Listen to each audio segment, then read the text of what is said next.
ভোটে হার এবং তারপরে যেভাবে একেবারে ছত্রখান হয়ে গিয়েছে তৃণমূল কংগ্রেস, এবং তারপরে আমরা দেখেছি যে তৃণমূলেরই এই সংসদীয় দল একেবারে মমতা বন্দ্যোপাধ্যায় দিল্লিতে থাকাকালীন কিভাবে ভেঙে একেবারে খান হয়ে গিয়েছে। এই পরিস্থিতিতে এই কংগ্রেসের সঙ্গে সোনিয়া গান্ধীর সঙ্গে একাধিকবার মমতা বন্দ্যোপাধ্যায়ের বৈঠক, অভিষেক বন্দ্যোপাধ্যায় বৈঠক করছেন রাহুল গান্ধীর সঙ্গে, এবং যে জল্পনা উঠে আসছে যে তৃণমূল কংগ্রেস কি কংগ্রেসের সঙ্গে জুটতে চলেছে।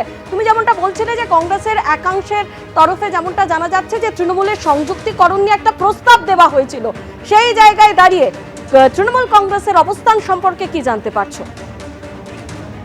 দেখো, তৃণমূল কংগ্রেস এটাকে পুরোপুরি খবরটাকে ডিনাই করছে। তারা বলছেন কংগ্রেসের সঙ্গে মার্জার করার কোনো প্রশ্নই নেই। আজকে যখন রাহুল গান্ধীর কাছে গেছিলেন অভিষেক বন্দ্যোপাধ্যায় দেখা করতে, গতকাল মমতা বন্দ্যোপাধ্যায় দেখা করেছেন সোনিয়া গান্ধীর সঙ্গে, সেখানে টিএমসি কংগ্রেসের সঙ্গে মার্জ করে যাবে এরকম আলোচনাগুলো হয়নি।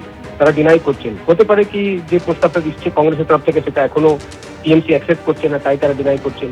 বা এরকমও হতে পারে এখন আলোচনা চলছে, তারা অফিসিয়ালি বলতে চাইছেন না কি তারা কংগ্রেস এবং টিএমসির মার্জ হয়ে যাবে এরকম কোনো কথা রয়েছে। যেহেতু এরকম হতেই পারে কি আলোচনা স্তরে রয়েছে, তাই কেউ এখন অফিসিয়ালি বলতে চাইছেন না। তবে কংগ্রেসেরই একটা সূত্র থেকে জানা গেছে কি গতকাল যখন সোনিয়া গান্ধীর কাছে গেছিলেন মমতা বন্দ্যোপাধ্যায়, তিনি যখন এই বক্তব্যগুলো রেখেছেন কি পশ্চিমবঙ্গে কি পরিস্থিতির মধ্যে রয়েছে, তার দলের সাংসদরা চলে গেছেন, বিজেপির পার্টির বেশিরভাগ সাংসদরাই চলে গেছেন, রাজ্যসভাতে সাংসদরা পদত্যাগ করছেন, পশ্চিমবঙ্গের পার্টি ভেঙে যাচ্ছে, তখন সোনিয়া গান্ধী প্রস্তাবটা দেন কি যখন এত দুর্বল হয়ে গেছে টিএমসি, তখন এই মুহূর্তে দলটাকে ধরে রাখা সম্ভব হবে না, তাই আপনি কংগ্রেসের সঙ্গে যুক্ত হয়ে যান। আপনার যারা সমর্থকরা রয়েছেন, কর্মীরা রয়েছেন, তারা কংগ্রেসের হয়ে কাজ করবেন এবং আপনাকে অর্থাৎ মমতা বন্দ্যোপাধ্যায়কে এবং অভিষেক বন্দ্যোপাধ্যায়কে জাতীয় স্তরে কংগ্রেস একটা পদ দিয়ে দেবে, এটাও প্রস্তাবের মধ্যে রাখা হয়েছে। এখন দেখতে হবে কি এটা অফিসিয়ালি অ্যানাউন্স করা হচ্ছে কি হচ্ছে না। যেহেতু এই মুহূর্তে আলোচনার পর্যায়ে রয়েছে, তাই একদিকে কংগ্রেসও আনঅফিসিয়ালি এটাকে জানাচ্ছে একটা অংশ এবং টিএমসি তরফ থেকে এটাকে ডিনাই করা হচ্ছে।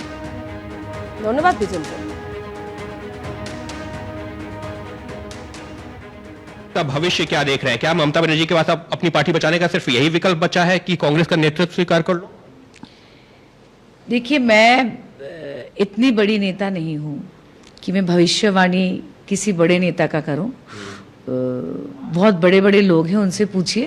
मैं सिर्फ यही कहूंगी कि आप भी आशीर्वाद करिए और भगवान से भी ये विनती रहेगी कि मेरा निर्णय सफल हो मेरे लिए। बस मैं आखिरी के एक दो सवाल, क्योंकि मुझे पता है कि आप लगातार जो है मीडिया में घिरी हुई है।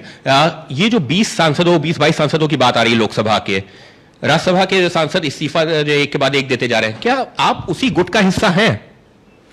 देखिए, मैं ये जो लोकसभा में हो रहा है, कोई कह रहा है 15, कोई कह रहा है 20 हस्ताक्षर हुए हैं, कोई कह रहे हैं राज्यसभा में और लोग जाने वाले हैं। सच मानिए, मेरे पास ऐसा कोई इन्फॉर्मेशन नहीं है और आप लोगों के लिए अच्छा है क्योंकि दोनों पक्ष ही रोज टेलीविजन पे बोल रहे हैं, तो जब आप डायरेक्ट उनसे पूछ सक रहे तो क्योंकि आप भी जो है उसी इस्तीफे के कड़ी में सामने आई, तो आपसे वही सवाल पूछ लिया। I am just saying that मेरी तुलना उनसे डायरेक्टली नहीं होती, because my active politics is not in Bengal, it's in Assam. तो बस चलते चलते आप बीजेपी में हेमंता विश्व शर्मा के मार्गदर्शन में काम करने के लिए तैयार हैं, आप ये कह रहे हैं? बिल्कुल बिल्कुल। देखिए, जो देश का मुखिया है और जो प्रदेश का मुखिया है, उनको छोड़कर कितना भी बड़ा नेता हो, वो एक सड़क भी नहीं बना सकता। तो इस बात का एहसास इस हार के बाद में हो गया, या कांग्रेस की देश भर में हार हुई, आप टीएमसी में आई हो? ये तो राजनीति में होते हैं। कांग्रेस के मुख्यमंत्री जाते हैं कि नहीं मोदी जी के पास, तो फिर एबीपी आनंद एगिए थाके एगिए राखे।